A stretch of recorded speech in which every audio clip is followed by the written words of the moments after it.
You know, when you watch a movie, there's often a big landscape at the start. So you might start a story like that. It's like an establishing shot. You can think of when you make a cartoon story or an animated film or a film, you often start with a big wide and then you zoom in. So after I've been out in the bush doing the drawing, then I need to make a storyboard. And I start them really roughly. So you can see here, I'm just using stick figures. I'm cutting things, I'm crossing things out.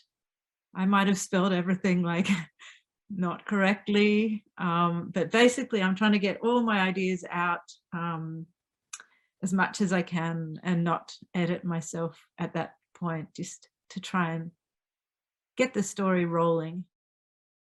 Basically, I've used my experience to make this story, but I thought for kids it would be more interesting not to have a story about two old people going down the river. I thought it would be more interesting to have a kid in the story. So I've just taken my experience and used it elsewhere. But it is, I like to have stories where the thing could actually happen, in this story anyway, not in all my books.